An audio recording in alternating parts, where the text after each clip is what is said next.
Okay, so in this video, we're going to see how to create a MVC web application using Microsoft Entity Framework for the data access, and it's going to be a fully CRUD application, which means you're going to be able to create, read, and update and delete records. So let's see how that is done. So you're going to open up Visual Studio. I'm using Visual Studio 2017 here, but it's pretty much the same process in any other version from 2010, 2013, 2015 and onwards.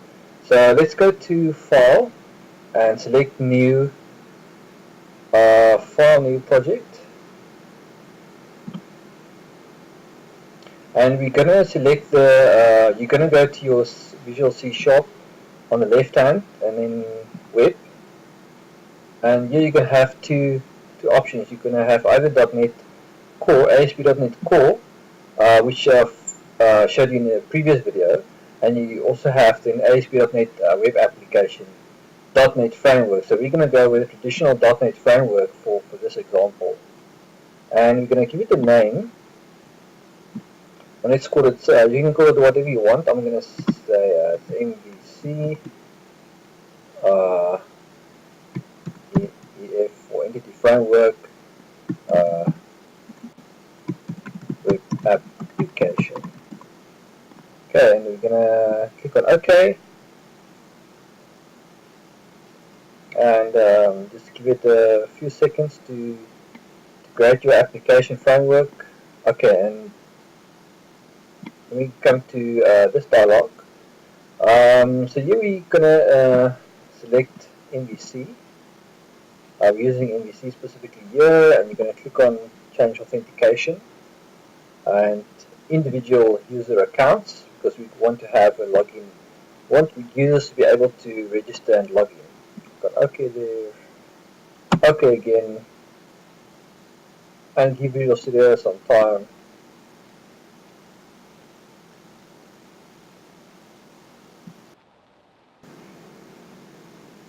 Okay, so when it's done opening up your project, first thing we're going to do is to go to View, Solution Explorer.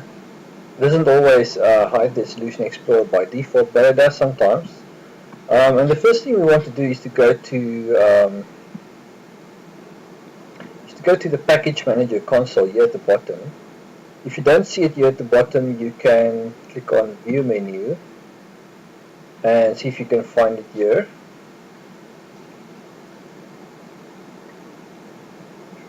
Look for the Package Manager console, other windows. Okay, there we go, Package Manager console. Click there, and we're going to install the Entity Framework.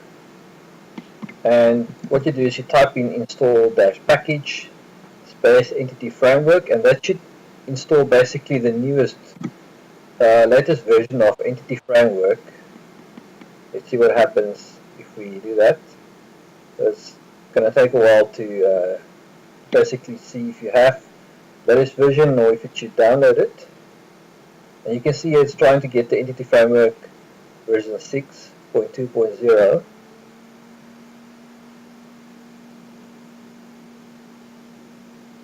Okay, and this might take a while. Okay, so if you have any problems installing or downloading the Entity Framework through the Package Manager console, for instance here with mine, it gives me a message I must restart Visual Studio. So let's just click on Restart, because it has encountered a problem, and this is quite common. This can happen, so let's just do that. And wait for it to restart.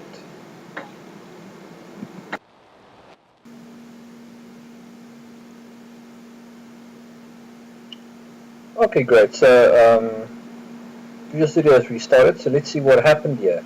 Now, if you want to check if it actually installed, you can click on in your Solution Explorer, go to packages.config and double click on this file, and this will show you what exactly is installed in your solution at the moment. And we want to look out for entity framework. So you see here there's an entity framework version 6.2.0 and a target framework net 461. Now that means it's installed for the .NET framework. So that means, okay, it's basically installed successfully. And if you want to double check it, you can go to Package Manager's console again, and you can try to run that command, install package entity framework, and see what it says. And it's supposed to say now it's already installed, or it already exists. Okay, so that's great. Now, next what we want to do is we want to go and add your entity framework data model. Okay, so we're gonna right click on our project here at the top, and you're gonna say go to the add item here, and we're gonna say new item. It might already be in the list here, you will see, but if you've already accessed that menu item, it should be here in the list. You see here ADO.NET entity data model. Okay, but if it isn't there, you can click on new item, and you can basically just browse for it. So you want to go to make sure you're in the Visual C# section, data, and click on ADO.NET entity data model. Now this is part of although it says ADO.NET, it's part of the entity framework. So let's give it a name. Let's call it employees model. Click on add. And now this is basically assuming you have an existing database. So what I have is an existing database. If you go here in SQL Server, in SQL Server Management Studio. So I've got a employees table, and so it basically assumes you have a table called employees, and it's got an employee ID, first name, last name, and city. And you can give it you can make it any kind of table you want, just for testing purposes, or for the purposes of this tutorial. I've got an employees table, and we're just going to use one table. So you can have any kind of table with a few columns and add some data to that table. We're going to see how to actually pull that data, that information from your database into your .NET application, into your MVC web application, and then display the data, add functionality to create new records, to edit and delete. Okay, so let's go back to Visual Studio. You're going to select here on in the entity data model wizard, you're going to select EF Designer from database. That is the option you're going to select, and that assumes you have obviously an existing database that you want to model this on. And you're going to click on New Connection, and this is going to establish a connection to your SQL Server. And you can click on the drop down, and it should pick up local or network servers. Okay, so I'm going to just basically select my local server. Again, it should load the databases. Okay, here's a list of my databases. Employees, so I'm going to check here. Test connection, succeeded. Okay. Okay, and this should establish a new connection to your database. And down below here, you can select, you can give it a name. By default, it should give you the name of the database. So it's called Employee Entities. Click on, make sure this is checked. Save connection settings in. We've got config. So this will save the connection string which you see here. It's a connection string to your database. Click on next. And here it will retrieve all the objects within that database. And you're going to expand the tables tree, and then select your table that you want to display, employees in our case. You can give it the model namespace, or leave it at the default. Click on finish, and this should then pull in a data model based on your database objects. It should pull and create a data model for you. Automatically generate your objects. You're going to see in a moment what that looks like.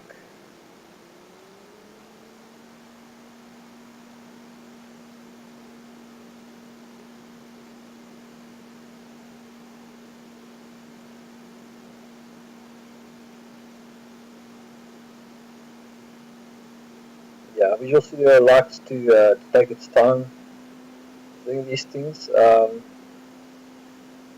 So let's just see what it does.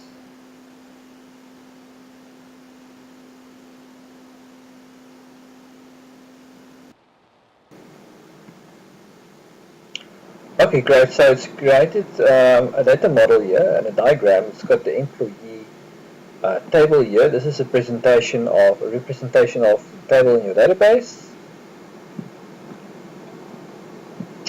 And let's go to Solution Explorer. And you'll see what happened here was that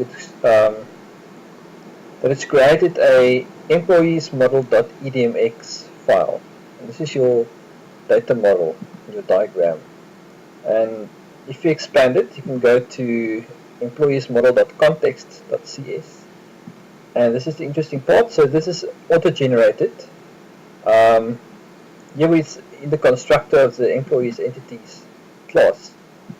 It puts in the name, a name there. Name equals employees entities. And this corresponds to, if you go to your web.config file in your Solution Explorer, it will basically correspond to a name for a connection string, which is a connection string to your database. So that's important. That auto generates for you. You shouldn't have to worry about that. Let's close that again. And also what it does is, so it will have, depending on the amount of tables that you connected to, in our case we only have employees, it will have a public virtual function here, or property get and set. And you'll see here it has dbset and it has a type called employee. And if you right click on that and select go to definition or press F12 on your keyboard, it'll take you to this automatically generated code as well. The employee class, and it will have employee ID, first name, last name, city. It will have basically all the columns in your table will be get set properties. Okay, so right there it has generated for us automatically basically our a representation of our database tables or objects. Okay, so what we're going to do from there is we're going to do go to our controllers folder, and by default you should have an account controller, home controller, and manage controller. So if you go to the home controller, we're going to basically use this, and it will have action results here for index. But this will basically turn when the index view loads, it'll run this piece of code here for your index. Okay, this is for your home page. Then it has an about action result as well as a contact action result. And this is for the various pages in your application. Now, these are all defaults, and we're going to just work with the defaults for now. It's going to be the quickest and the easiest. As you can see, you have a the controllers as well. You've got an account controller. Now, this is for the authentication, the user logins. We're not going to look at that for now. So let's see something. So we're going to run the application first. So click there on the run button, and it should fire up in your default web browser, which in my case is Google Chrome. So it's going to basically build or compile the code in your application, and it's going to open up your browser and run the application in the browser. Let's just wait for that to come up.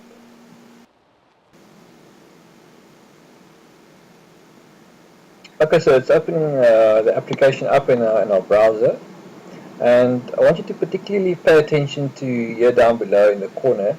If you click on your taskbar, you see here one of the tasks running here is IIS Express. See this little light blue icon here. If you right click on it, it'll show you the sites that's currently running in in your IIS Express, which comes with Visual Studio, which is just a mini version of IIS or Internet Information Services. And we'll show you that on your local host on port 51329 or whatever the port on your side is, it's running at the moment. Okay, so that shows your current sites in IIS Express. Okay, so it's basically come up, the application is running. You see here you have a home menu, you have an about item and contact. So this is all auto-generated. So we're going to play around with these. So you see at the moment there's no authorization or authentication. And what we want to do is to basically make it that the user cannot type in anything in the URL, like say about, go to the about page and just go there. We want to basically make it authorized, add some authorization, which means the user has to physically log in before he can access certain in your application. At the moment you can just go basically anywhere you want without any authentication. So what we're going to do is stop the application.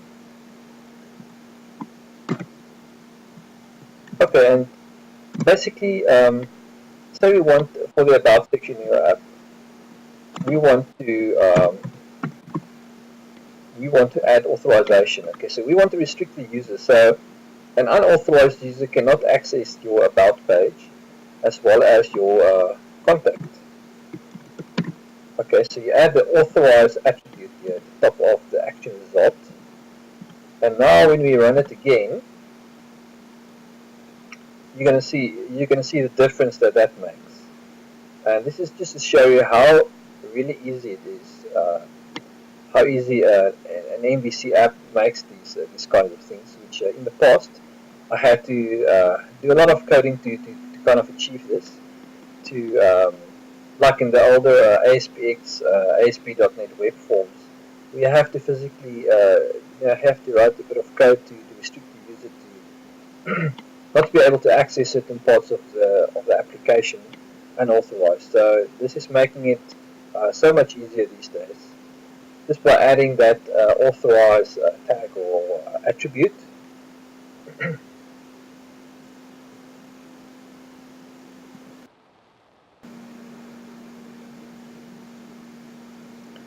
Okay, so now let's for instance click on About Now. And what happens? It takes us to a login page. If you click on Contact, same thing happens. Okay, you can see the URL changes there.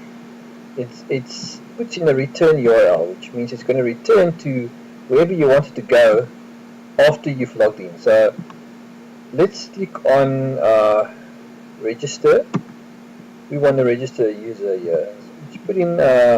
Just put in an email address here. It can be a real email address or a fake one. Just put here bob@gmail.com and put in the password and confirm the password. Click on Register.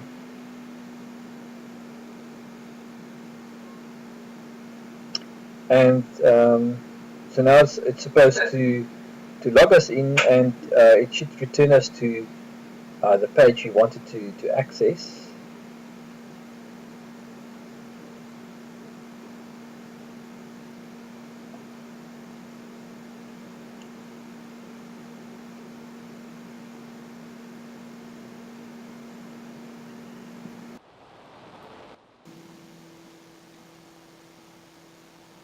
Okay, great. So we've registered a new user, and Google might prompt you to remember your username and password, and let's say save.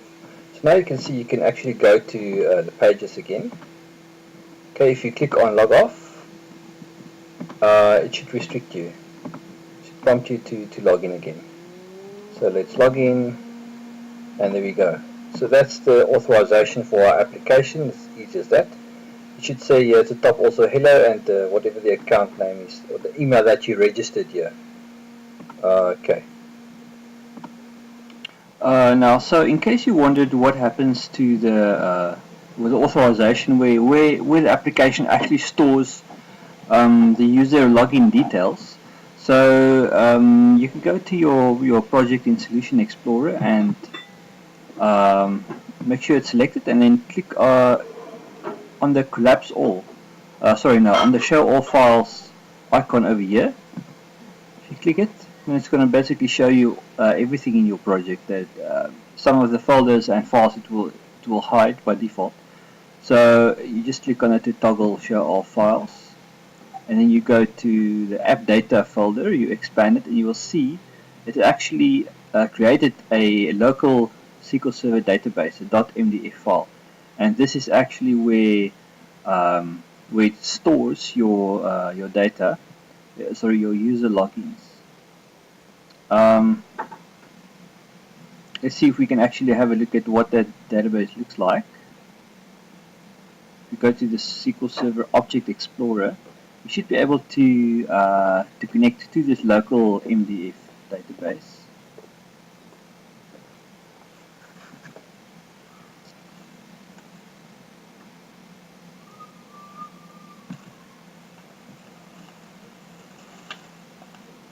Let's see if we can add a SQL Server. Click on that icon.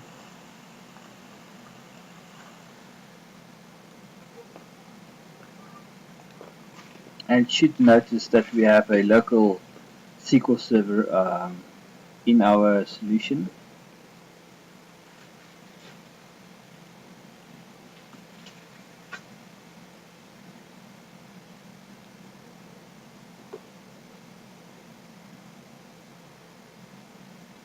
And here we go. So it's picking up this local DB, as you can see over here. Just cancel out of this dialog box. You can just click on it and expand. It will show you databases, and it will show you on this machine actually all the local databases available. So this one, for instance, is this one here in the middle. This is the actual local database. Do the tables. It shows you the whole database, all of the database objects actually. So this is just for interest sake. We don't have to touch anything here. You will see, for instance, there's an dbo.aspnet users table, and this is where it will store the user logins. If you right click and go view data, it should show us the user data that it stores. So this is basically what comes built in with your MVC web application. In terms of the authorization and security, you can see it's this one entry. So for user and passwords, it's even hashed them, so they are encrypted. So it's quite safe. Okay, so that was just for interest sake to see how it actually handles the registration of users and where it stores this data locally. So that covers the authorize. So now the next what we're going to do is to actually to put in information from our database, and we're going to put in some code into our controller, and specifically in the index view here. And this, as I said, fires basically when the application starts up, your default home page, and we're gonna access some employee details from our database, and we're gonna just display it on a grid on the screen. Okay.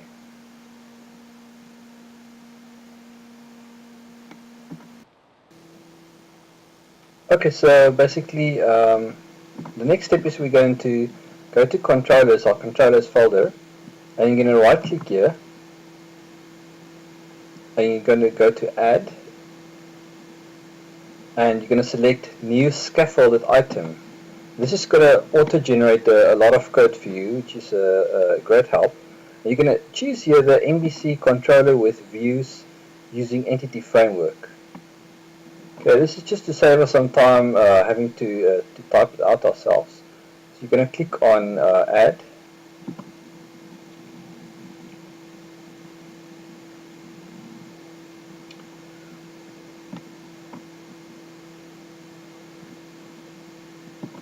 Okay, so now here you're going to select, it says model class, and model class you're going to select basically the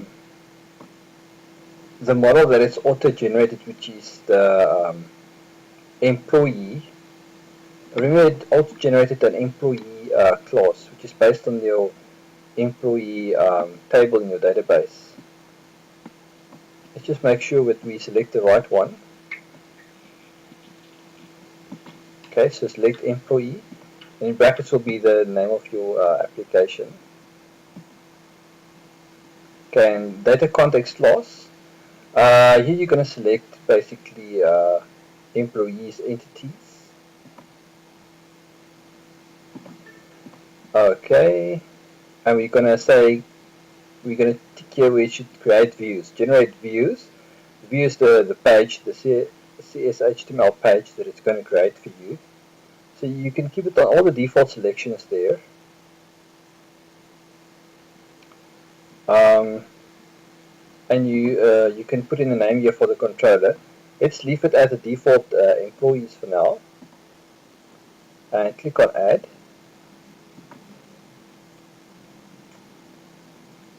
And now it's going to scaffold or basically create a framework for you, auto-generating a lot of code. And we're going to go through that and see what that code, basically what it means.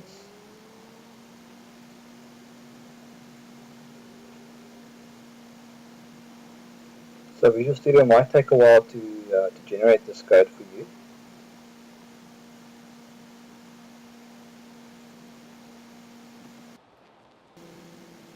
Okay, so now basically it's gone and added an employees controller, and a lot of default code has already been done now. So as you will notice here in the action, the index action, which is fires up when the page loads up, it will return view db.employees.toList, which means it's going to create a list. It's going to return a list of employees data types, which is employees in your table. Okay, so the scaffolding is created for us not only the index view here, but also the rest of it, like such as the details. We pass in an ID to view the specific details of a employee, and you'll see the coding is using the db.employee.find on the data db context class there, and it will find the specific and return that specific employee. Okay, then we also have a create one, which returns a view or the page where you will create or add a new employee, and then of course it has the HTTP post on the create action result, which will actually post or pass in that employee as a parameter and add it to the database, persisting the changes through .save changes. And then we have the action result edit here, also passing in a specific ID of an employee that you want to edit, and once again it's using the .find method there. And then it also has the edit action result edit, and that's for editing or modifying a specific employee. And to use it has to set the state property to modified in that instance where it's modifying a record. And then we have delete, passing in an ID so that it can go find the specific employee that we want to delete. And lastly, we have the delete action result delete confirmed, where we confirm that the user does want to delete that specific employee before we actually call the remove to remove that employee from the database and persisting the changes via saved changes. Okay, and then the scaffolding also created views or CHTML pages for each of those actions. For the create one, there is it created the code for displaying the create screen or creating an employee. Same with the delete one, details for viewing a specific employee, and you will see it will display the city, the last name, the first name, all of those columns on the screen. And then same with the edit one for editing a specific employee. It's created all of that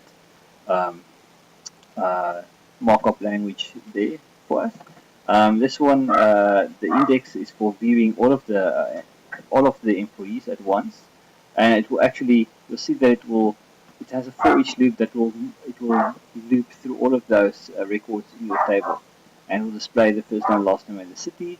And then you can see here once again we have some the actioning buttons on that grid, which will create a edit details and a delete link button to perform these various actions. So that is all that comes standard by default. It is auto created, auto generated by this scaffolding that we added, the scaffolding controller that we added here for employees. Okay, so what we want to go next is now we want to add a basically a menu item to our application. So you're going to scroll down and go to your views folder, expand it, and then go to shared and layout.cshtml.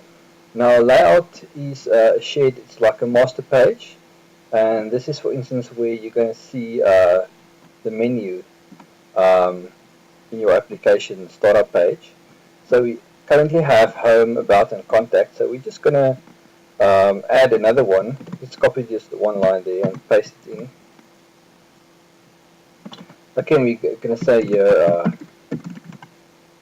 employees, so let's call it say staff, whatever you want to call it. Okay, and you will see here that the next argument you need to pass is the action name of the action. In this case it's called index, and then the name of the controller, and this is our employees controller, so we can type the employees.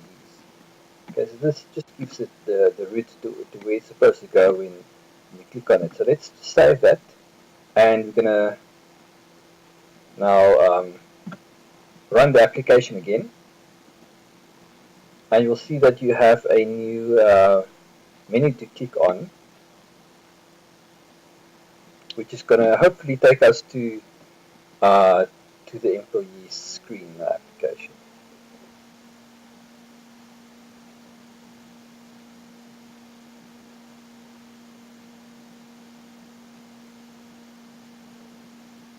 Okay, so it's firing up our browser once again, and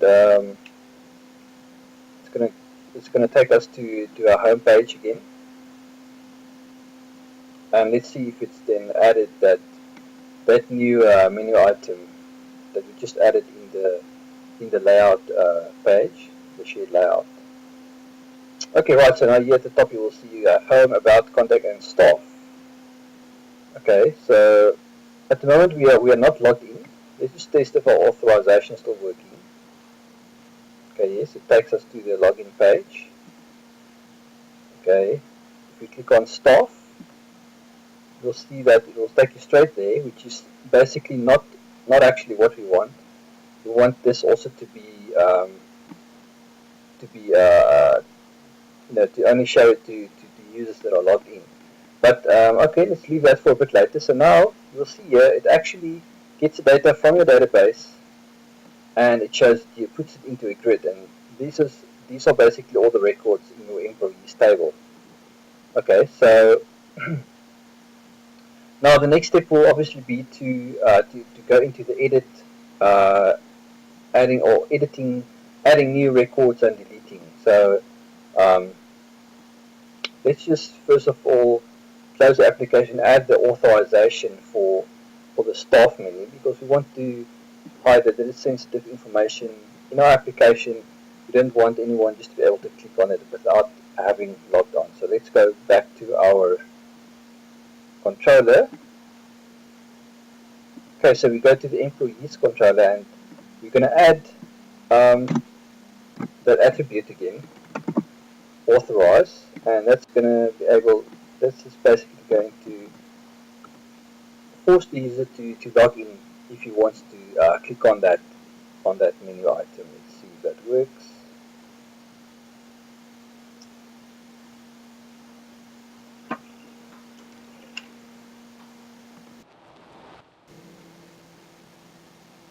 Okay, so let's go to, we're here at the login screen. So let's log in first. Okay, if you log in, then we can go to the staff menu, and you go. So now it's authorized. Let's just log off again. Click on staff, and you'll see go straight to the login page, and you click on login.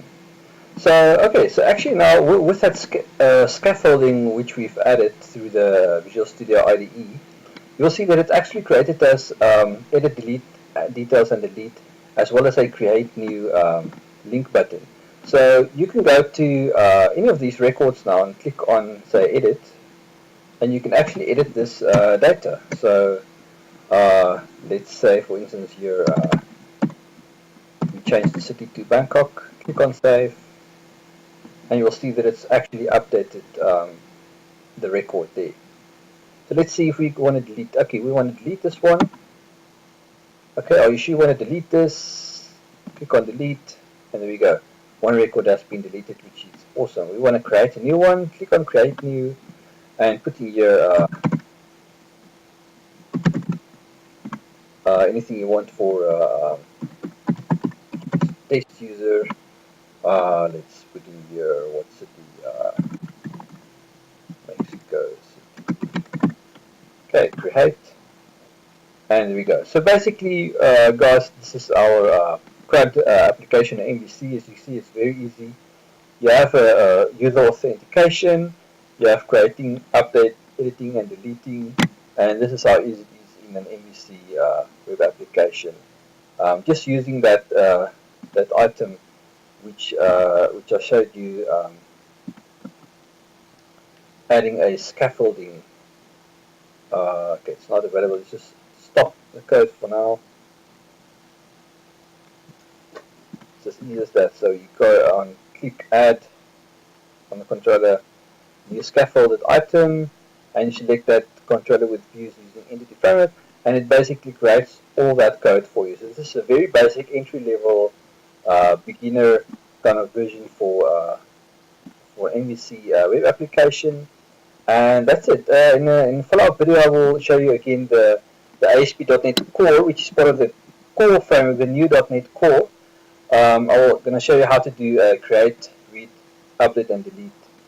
How to do it in the new ASP.NET Core. So stay tuned for that, and please subscribe to my channel to see to not miss out on new videos like that. And click on the like button if you like this video, and do subscribe to the channel.